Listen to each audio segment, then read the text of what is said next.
പ്രഗ്നൻസിയിൽ 5th മന്തിൽ നമ്മൾ ആവശ്യപ്പെടുന്ന ultrasound ആണ് അനോമലി സ്കാൻ. അനോമലി സ്കാനിന് വളരെ ഫെമിലിയർ ആണ് എല്ലാവരും. 5ാം മാസം സ്കാൻ അല്ലെങ്കിൽ ലെവൽ 2 സ്കാൻ അങ്ങനെയൊക്കെയുള്ള പല പേരുകളിൽ അനോമലി സ്കാൻ എല്ലാവർക്കും ഫെമിലിയർ ആണ്. അപ്പം ഈ scan as the name suggest നമ്മൾ ബേബിയുടെ അനോമലിയാണ് ചെക്ക് ചെയ്യുന്നത്. ബേബിക്ക് എന്തെങ്കിലും അനോമലി ഉണ്ടോ അല്ലെങ്കിൽ അബ്നോർമാലിറ്റി ഉണ്ടോ എന്ന് ചെക്ക് ചെയ്യുന്നു. ഒരു അനോമലി സ്കാൻ കഴിഞ്ഞ് ഒരു നോർമൽ അനോമലി സ്കാൻ റിപ്പോർട്ടോടുകൂടി ഒരു കപ്പിൾ അവരുടെ ഗൈനക്കോളജിസ്റ്റിനെ കാണിച്ചിട്ട് സ്കാനിൽ കുഴപ്പമൊന്നുമില്ല, നോർമൽ അനോമലി സ്കാനാണ്, അപ്പോൾ ഇനിയും പേടിക്കാനൊന്നും ഇല്ലല്ലോ ഡോക്ടർ, നമ്മുടെ ബേബി കംപ്ലീറ്റ്ലി നോർമൽ അല്ലേ എന്ന് അവർ ചോദിക്കുമ്പം ആക്ച്വലി നമുക്ക് ആഗ്രഹം ഉണ്ടെങ്കിലും നമുക്കത് ഫുള്ളായിട്ട് ഇല്ല, ഇനി ഒരു കുഴപ്പവും ഇല്ല, പെർഫെക്റ്റ്ലി നോർമൽ ആണെന്ന് നമുക്ക് പറയാൻ സാധിക്കില്ല. കാരണം അനോമലി സ്കാൻ എന്ന് പറയുന്നത് ഒരു പെർഫെക്റ്റ് സ്ക്രീനിങ് ടൂളാണ്. പക്ഷേ അത് ഒരു 100% ഗ്യാരണ്ടി തരുന്ന ഒരു ഡയഗ്നോസ്റ്റിക് മെത്തേഡ് അല്ല. അതായത് ഒരു ഫുൾ പ്രൂഫ്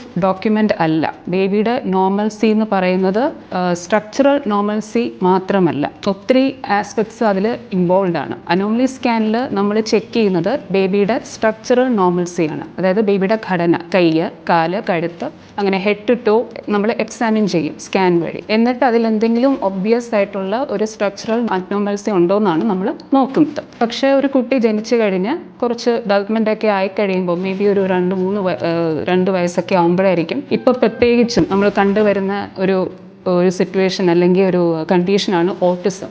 അപ്പോൾ ഈ ഒരു ഓട്ടിസം എന്ന് പറയുന്ന ആ ബേബിക്ക്, കുട്ടിയുടെ അച്ഛനും അമ്മയ്ക്കും പലപ്പോഴും സംശയം തോന്നും, നമ്മൾ എത്ര സ്കാൻസാണ് പ്രഗ്നൻസി ചെയ്തത്, അപ്പം അതിലൊന്നും ഇത് കണ്ടുപിടിക്കാൻ സാധിച്ചില്ലല്ലോ എന്ന്. അത് കാരണം നമുക്ക് അനോമലി സ്കാനിൽ അത് കണ്ടുപിടിക്കാനുള്ള ഓപ്ഷൻ ഇല്ല.